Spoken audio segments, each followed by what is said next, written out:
MP board class 10th वाले सभी students के लिए विज्ञान विषय का जो प्री बोर्ड परीक्षा का पेपर है वो पूरा पेपर और सॉल्यूशन आ चुका है। अगला पेपर बता रहा हूँ तो इस क्वेश्चन पेपर को ध्यान से देखें। सबसे ज़्यादा अगर अंक आपको प्राप्त करना है तो इस पेपर को देखकर ही जाइएगा, क्योंकि ये पूरा का पूरा पेपर आ चुका है आपकी स्क्रीन के सामने, जो कि आपकी परीक्षा में आ रहा है। प्यारे विद्यार्थियों, प्यारे साथियों, प्रश्न आपसे पूछा जाएगा पहला, जब किसी वस्तु को अवतल दर्पण के सम्मुख वक्रता केंद्र पर रखा जाता है तो प्रतिबिंब कहाँ पर बनेगा।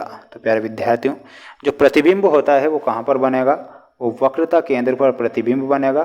तो यहाँ पर आपको वक्रता केंद्र करेक्ट ध्यान रखना है।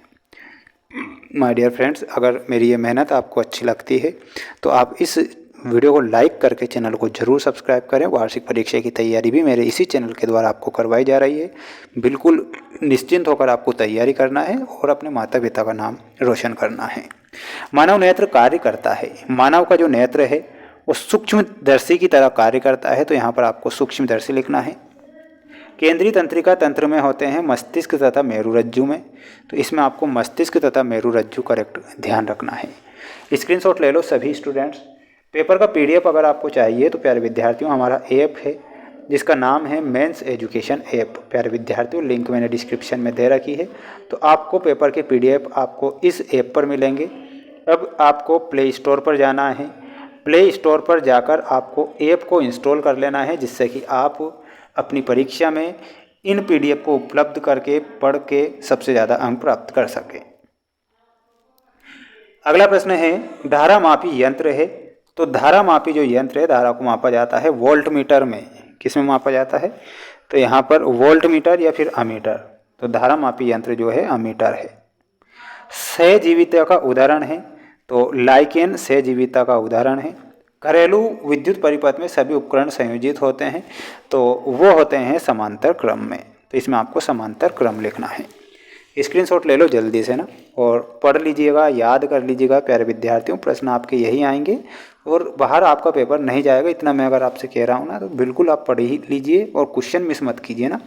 पोप ध्वनि से जलने वाली गैस कौन सी होती है, तो प्यारे विद्यार्थियों उस गैस का नाम है H2 यानी कि हाइड्रोजन।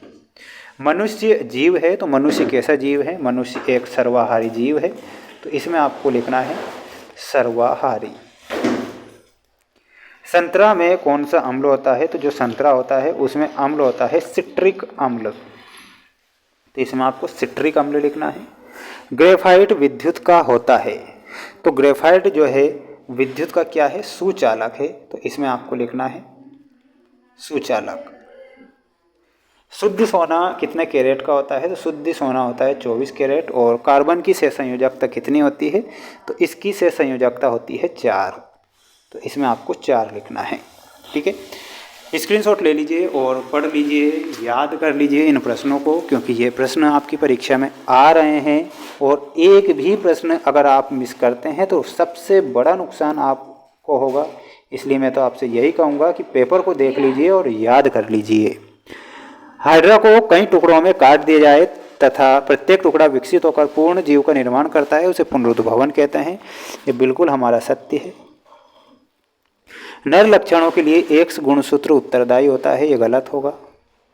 पौधे अपना भोजन स्वयं प्रकाश संश्लेषण की क्रिया के द्वारा बनाते हैं। अवक्षेपण अभिक्रिया में अविलेय लवण प्राप्त होता है। आहार श्रृंखला में प्रत्येक स्तर पर उपलब्ध कार्बनिक पदार्थों की मात्रा का औसतन 10% ही उपभोक्ता के अगले स्तर तक पहुंचता है, ये सत्य है। प्रेरित धारा की दिशा ज्ञात करने के लिए फ्लेमिंग के बाएं हाथ का नियम का प्रयोग हुआ था, यह गलत हो जाएगा, इसमें आपको असत्य लिखना है। माय डियर फ्रेंड्स, आपने स्कूल में क्लासों में मस्ती और गदर सब कुछ कर ली, लेकिन अब तो समय नहीं है, तो इसलिए इस समय को मत गंवाइए और अच्छे से पढ़ लीजिए। तारों का टिमटिमाना, माय डियर फ्रेंड्स, इसमें आपको मिलाना है वायुमंडलीय अपवर्तन के कारण। इंसुलिन में हमारा ऑप्शन नंबर ही रक्त में शर्करा का नियमन करता है। एम्पियर, एम्पियर में आपको विद्युत धारा। बेंजीन का सूत्र होता है C2H6। वायु गुण सूत्र में आपको ऑप्शन नंबर सी, नर में लिंग निर्धारण। चुंबकीय फ्लक्स में आपको ऑप्शन नंबर डी से मिलाना है। ये आपकी जोड़ी है। अब आप इसका एक स्क्रीनशॉट ले लीजिएगा और पढ़ लीजिएगा, इन प्रश्नों को याद कर लीजिएगा, क्योंकि ये प्रश्न परीक्षा में आ रहे हैं और अगर आप पढ़ते हैं तो पेपर छप जाएगा, है ना। दो विलयनों को मिलाने पर एक अविलय पदार्थ बनता है, यह अभिक्रिया क्या कहलाती है? तो इस अभिक्रिया का नाम है अवक्षेपण अभिक्रिया। तो पहले का उत्तर क्या हो जाएगा? अवक्षेपण अभिक्रिया। नेटल एक शाकी पादप है, इसके डंक से कौन सा अम्ल निकलता है? तो इससे अम्ल निकलता है मेथेनोइक अम्ल। तो इसमें आपको लिखना है मेथेनोइक अम्ल। प्रकाश संश्लेषण में भाग लेने वाली गैस का नाम लिखिए।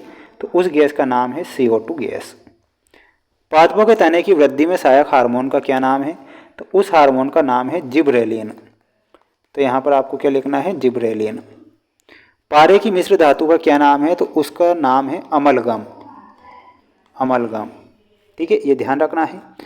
प्यारे विद्यार्थियों, अगर 23 ही प्रश्नों के आंसर आपको चाहिए तो हमारा ऐप है जिसका नाम है mains education app, link description में है। और प्ले स्टोर पर जाना है और वहाँ पर आपको मेंस एजुकेशन ऐप मिलेगा जिसमें आपको 23 ही प्रश्नों के आंसर शीट मिलेगी और PDF आपको वहीं पर उपलब्ध होगा। सभी बच्चे चैनल को जरूर सब्सक्राइब करें। वार्षिक परीक्षा की तैयारी भी मेरे इसी चैनल के द्वारा करवाई जा रही है, तो चैनल को जरूर सब्सक्राइब करें। मिलते हैं नेक्स्ट वीडियो में।